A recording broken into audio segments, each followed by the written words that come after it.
Hello friends, welcome back to my channel Mukesh English. This is Mukesh Soni. Friends, in this video I'll explain a very important poem titled Fruits of the Earth, written by the famous Hindi poet Sumitranandan Pant. This poem is in the syllabus of second semester BCom General English under Bangalore City University BCU. So let's begin it. Fruits of the Earth is a reflective and philosophical poem by the famous Hindi poet Sumitranandan Pant. This poem is translated into English by W.M. Murray. The poem reflects the poet's journey from childhood fantasies to the mature understanding. It contrasts the foolishness of planting coins in the youth with the joy of growing real plants in the later life. So, through this poem, the poet discovers the true richness of nature. It also highlights its generosity, beauty, and wisdom. So I have divided this poem in the 13 stanzas, 3. So I'll read each stanza, then I'll give a brief summary or the explanation of each stanza. So let's begin it. The very first stanza, the poet says, Childhood.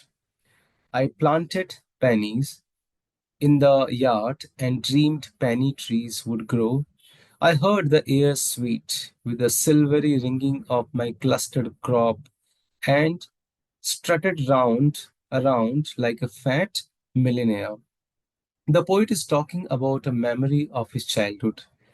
So when he was child, what he did as a little boy, he buried some coins, some pennies in the soil. He buried the coins in the soil, and he was thinking that after some time he will get a tree which will give more money, which will a tree of money. He will get the tree of money, and he believed that just like seeds grow into plants, similarly the coins could also grow into money tree. That was his imagination.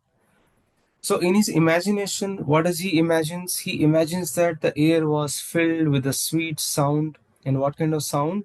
The sound was something like the coins are hanging from the branches like fruits, and they are creating a kind of silvery ringing sound. He imagined having a big harvest of money. He thought there was a big harvest of money. This made him feel that he has become rich. He has become rich. He has become a millionaire, and he's walking around happily. So, this is a very imagination scene here. The poet is imagining that in his childhood, he had buried few coins, and a tree of money has come out, and all the coins are ringing just like silvery coins ringing sound he's getting here. He has become millionaire, and he's walking very happily. Stanza number 2. Oh fantasy, not a single sprout came up, not one tree appeared on that barren ground. Swallowed in dusk, blighted my dreams. On hands and knees, I scratched for a sign of growth, stared into darkness. What a fool I was. In this stanza, the poet reflects on how his childhood dream of growing money trees never came true. How? He realizes that no trees grew from the coins he planted. He planted coins, not even a single money tree came out. The ground was empty and barren. Nothing sprouted. The phrase swallowed in dusk, that means the dream faded away. It was faded away just like it was lost in the darkness of the night. And now the poet feels that his dreams were ruined. He even went so far as to look closely at the ground, and he starts scratching the earth with his hands and hoping to see something will grow. But all he found was completely darkness, disappointment. He realizes how foolish he was to believe in such a fantasy. Now he realizes that coins cannot grow the plants. He's trying to scratch the ground. He's finding, can I get some sort of plant here? No. He is finding the darkness. That means he's getting disappointed. And now he feels that he was foolish. It was just a fantasy. Stanza number 3, what does he do? I gathered the fruit I had sown, I had watered the coin. Now he realizes that. Again, the poet reflects on the result of his earlier actions. He realizes that because he planted coins, now he has got the realization. He planted the coins, he did not get even any real fruits. Instead, he got nothing because what did he do? He watered the coins, which are lifeless, and the coins can never grow into anything. So this line conveys the idea that you reap what you sow. Since he planted something that could not grow, so he didn't get any kind of useful results. The fruit he gathered was nothing. Now he recognizes that his efforts were foolish. Stanza number 4. So that was his childhood, right? In his childhood, he had tried to grow the money of tree. I'm sorry, the tree of money, right? Now 50 years are passed. 50 years have been passed. He has become, I think, 50 years old. So what happens? Obviously, when you become 50 years old, a lot of things will change in the life. Similarly, here, 50 years have passed and passed like a gust of wind. Seasons came. I hardly noticed them. Summer blazed. Swinging rain poured. Autumn smiled. Falling winter shivered. Trees stood naked. Later, the forest, green. Again in the sky, salve like clouds, thick with healing elements, it rained. The poet reflects here the passage of time, saying that 50 years have gone very quickly, just like a gust of wind. During this time, the seasons changed, but the poet was too caught up in life to notice that. He didn't have time to notice the changes in the season, how the time has changed immediately with a blink of eye, 50 years, just like in the serials. He describes the cycles of seasons. He says that the cycle of season, how summer, intense heat of summer, pouring rains, smiling autumn, cold winter, the trees stood bare in winter. Later, the same tree became green again. He also mentions the clouds in the sky, which seem to bring healing rains. That shows a kind of renewal. So, what is the poet would like to say here? This stanza highlights the unnoticed passage of time and the natural cycles of life, as well as the healing power of nature. So, sometimes when we grow older, we forget the changes which are happening in the outer world. Same thing has happened to the poet. Stanza number 5. Now, what does the poet do after 50 years? Once upon a time, when in his childhood he had grown, he had tried to grow the coins, he had tried to bury the coins, and he had tried to grow the tree of money. But finally, he has become matured. A lot of wisdom he has gathered here. So what does he do? Out of simple curiosity, I ventured out to the courtyard corner, bending down pressed rows of beds into soaken sod and planted bean seeds, then covered them. The hem of the earth sari was tied with jewels. Now the poet has become older. So what has he decided? He has decided to plant bean seeds in his garden out of curiosity. So he goes to a corner of the courtyard and he starts pressing the soil. Sod here refers to soil to create a small bed where he can plant the seeds. Once he plants the seeds, what does he do? He covers them with soil, just like tucking them in, right? In the last line, the poet describes the earth as a woman. The earth is a woman who is wearing a sari with its hem tied with jewels. So here, jewels here refers to the seeds which are planted in the soil, which are now like precious gems being placed in the earth. So these seeds have been compared to the jewelry, and he is expecting that at least he will get good benefit. At least he'll get some sort of crop which is as similar to the precious gems or like a jewelry, right? Now, soon I forgot this simple incident. No one could think it worth remembering. A few days later, walking at evening in the yard, suddenly before me, there were a multitude of new arrivals standing. My God, excellent. The poet quickly forgets about the act of planting the bean seeds. He forgot. He forgot that somewhere he has planted the bean seeds because he has become 50 years. Obviously, he has forgotten because it seemed like such a small and unimportant task, something that others might not even remember. Right? So he has forgotten that it was very simple task. He has forgotten somewhere he has planted. But what happened? However, after a few days, when he was walking in the yard in the evening, the poet is surprised to see that the seeds have grown. Multitude of new plants have sprouted, standing proudly before him. He was happy to see the length and the growth of the plants which have sprouted, and he's so proud. I mean to say, he the standing proudly before him is to say they were grown up, like after a lot of after a long time, because he had forgotten that task. Now what happens? Each with a tiny green umbrella on its head. They seemed like young birds who had just cracked their shells and already fully fledged, trying the sky. In this stanza, the poet describes the newly grown plants he saw in the yard. Each plant had a small green leaf on top, which he compares to a tiny umbrella. The plants looked like young birds that had just hatched from the eggs, and they are now these young birds are ready to fly. They were already strong and growing fast, as if they were trying to reach the sky. So there's a very good comparison about the growth of these plants. The growth of these plants are compared to those birds who have just now taken birth and are ready to fly. Similarly, the plants have grown so nicely that it's like maybe according to very much similar to his height also, as he says that as if they are trying to touch the sky. Stanza number 8. Wide eyed, I stared and stared, hypnotized.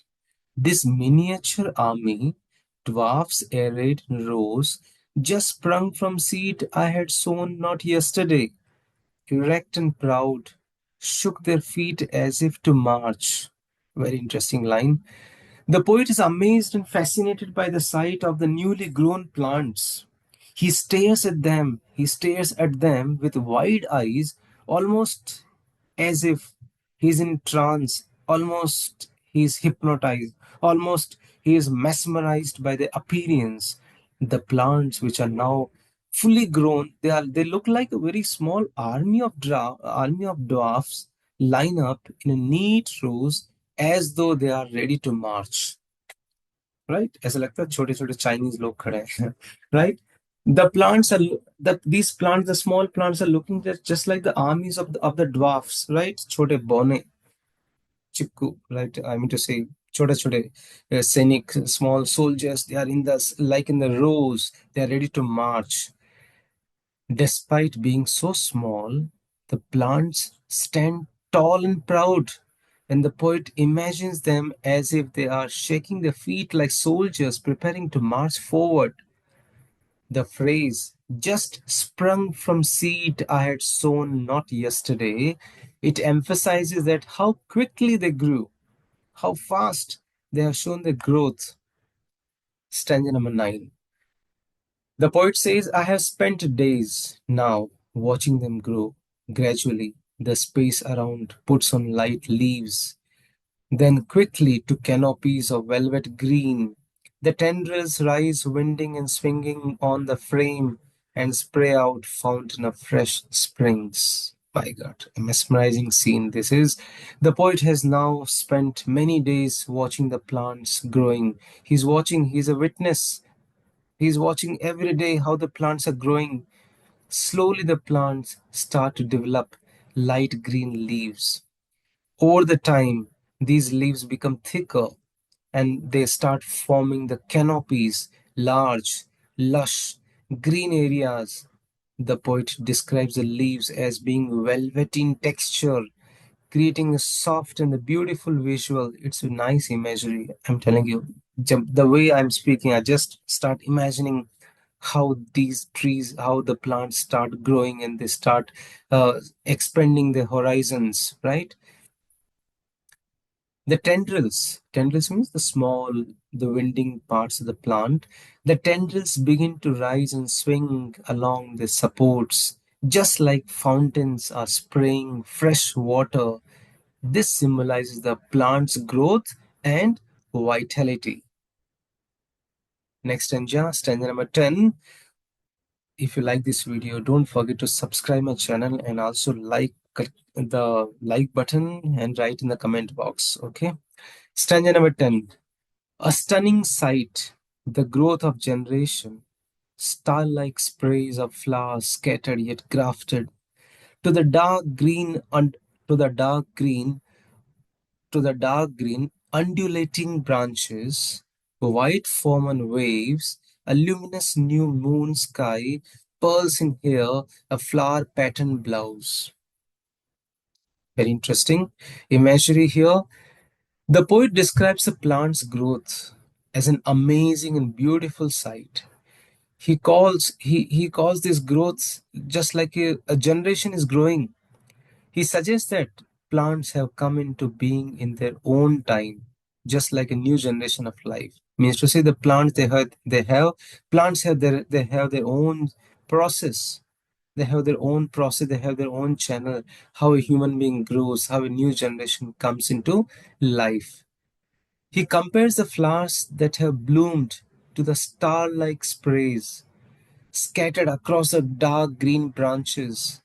The branches are undulating. That means they sway gently in the wind. How the wind blows, the branches also moves very slowly. The poet has used here imagery to describe those flowers. So I'm trying to give you some extra information. White foam and waves. What is the meaning? The flowers look like soft white foam on the surface of a wave, which shows their important, delicate beauty.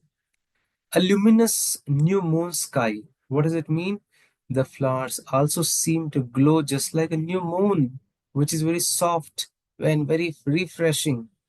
Pearls in hair, the flowers, which with the delicate petals, resemble like the pearls in the hair, which shows the elegance, and a flower patterned blouse. The flowers appear like a patterned blouse, which shows the beauty and the natural design. Stanza number 11. Continuous, this very continuous video. There's no break here, friends. Stanza number 11. At harvest time, millions of poets came forth. Some were stringy, some were fat, all sweet. Just a minute.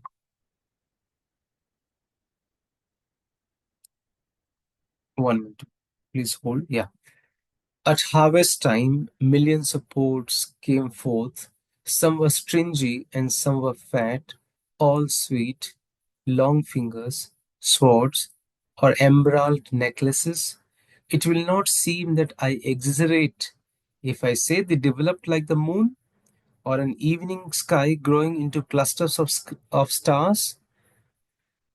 At harvest time, the plants have produced millions of pods. Pods means the fruits of the beans. The poet describes the pods in many shapes, in many structures. For example, he says some pods are stringy, just like thin ropes. Some pods are fat, round, and full. But all these pods are sweet, representing the natural abundance and quality. The poet has used the imagery here to describe the pods. He says, some pods look like long fingers or the long swords. Other pods are compared to the emerald necklaces, which symbolizes their preciousness, how precious they are, just like necklace. So the poet has emphasized here, he emphasizes that his description is not an exaggeration. The pods developed in such a beautiful and natural way that they seem to grow like the moon or like stars appear in the evening sky. He's saying that I'm not exaggerating here. They have grown in such a manner, it seems that they are similar to the moon They are similar to the stars which appear in the evening sky. The pods developed in clusters, just like stars gather in the sky. When sometimes stars will be 5, 10 stars together at one place, another 5, 10 stars at one place. Similarly, these pods have grown in the clusters or in the groups, right? Stanza number 12. The poet further says, all winter we ate them cooked for lunch and dinner. Next door neighbors, close friends, mere acquaintances, relatives, people we hardly knew, some who didn't even ask, all shared the bountiful supply the earth produced. So much production we got it that everybody got the share. Throughout the winter, the poet and his family they had eaten the harvest beans for both lunch and dinner. Every day they were cooking the beans. The bounty from the plants was so abundant. They had enough to share with everyone around them. Even they had so much production, so much the harvest that they had given to everybody around the neighbor. Okay, आप भी ले लो सभी को दे दिया कितना खाओगे सुबह से लेके शाम तक lunch dinner they were keep on having it. The poet describes how the beans were shared with. The beans were shared with the neighbors who lived next door. The beans were shared with the close friends. The beans were shared with the acquaintances or the people they knew but they were not close to. The beans were shared even with the relatives or the strangers they hardly knew. The beans were shared with some people even though they didn't ask for the beans, but they were still given the abundant harvest. That means every people had the share in the nature. The idea here is that the earth's bounty was so great that it was shared freely with everyone, regardless of the relationship with the poet's family. Right? Last stanza number 13. She yields abundantly to her dear children. I had not understood in planting pennies the laws of her love. She, she bestows gems, storehouse of virtue, and all embracing love. She serves on terms of truest equality. Seeds of a kind only will she bear. Then even her dust may yield the crop of gold and directions bursting with joy of her works. In this final stanza, the poet reflects on how the earth, which is symbolized as a nurturing mother, she here refers to Mother Nature, Mother Earth, and this Mother Earth provides in a great quantity everything for everybody, abundantly for all children, for all her children, for all the living beings. The poet admits that when he was young, he didn't understand how nature works, especially the laws of love. What's the laws of love? Generosity and nurturing that the earth offers. He had planted the coins in his childhood, which symbolize the material greed, but now he understands that the earth gives its bounty freely in ways that have more values than money. The poet compares the earth to a storehouse that offers virtue, love, and equality to everyone. The earth only bears the seeds of her own kind. That means she will only yield the crops. What kind of crops? Which are true to her nature. This suggests that only pure, natural efforts will result in true abundance. The poet emphasizes that even the dust of the earth, which might seem insignificant, can also produce the crops of gold. That means how nature's rewards are precious and abundant. The joy of the earth's work is evident, clear in its richness she provides. So now we are going to revise all the 13 stanzas with the captions. I have given caption to each stanza so that will help you to remember this complex, longest poem, easiest poem, though it's complex. because it has a lot of imagery. Let's see. Stanza number one, what's the title? We can give the title to stanza number one, The Dream of Wealth. The Dream of Wealth, because here we find childhood imagination of planting the coins and dreaming of wealth. Stanza number two title, The Reality of Failure. Why? There's a disappointment in the barren ground and unfulfilled dreams. He doesn't get the tree of money. Stanza number three, Harvesting Illusions. He realizes the futility of the early efforts. Stanza number four, Time's Passage, which reflects on the passing of 50 years and changing seasons. Stanza number five, A New Beginning. What kind of new beginning? The poet plants bean seeds with a curiosity and with hope. Stanza number six, Forgotten Effort. He has forgotten about the planting because he thinks it is insignificant. Stanza number seven, The Miracle of Growth. He is surprised at the new plants sprouting. Stanza number eight, Nature's Army. He's very much startled of seeing the plants standing like tall and proud like army. Stanza number nine, Witnessing the Growth. He observes the gradual growth of the plants in their vitality. Stanza number 10, A Stunning Sight, which describes the beauty and the elegance of the flowers. Stanza number 11, The Bounty of Harvest, which shows the richness and the varied harvest. Stanza number 12, Sharing the Harvest, which shows the sharing the abundance of the harvest with everybody, irrespective of anybody, either you know or you don't know. In the final stanza, we can give the title, The Earth's Generosity, where here we understand the laws of nature and the earth's boundless generosity. So this is how I have given all the 13 stanzas title. So finally, what we can say to sum up, we can say that the poem beautifully contrasts the childish fantasy with the wisdom of age. It teaches that the real growth comes from sincere effort, not from dreams of easy wealth. There's no shortcut. Through patience and care, the earth rewards us with abundance, love, lessons in humility.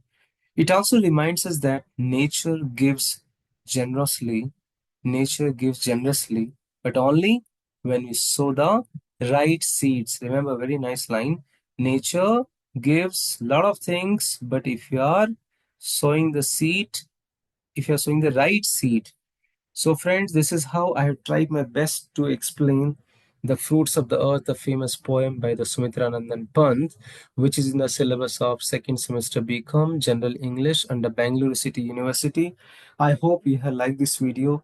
Please click on the like button. Write something in the comment box that how did you like this poem and what are your opinions about this Mother Nature, and also subscribe the channel because it is just a beginning of all the lessons possibly. By the end of this month, you'll be getting all the lessons videos very shortly. So please do subscribe.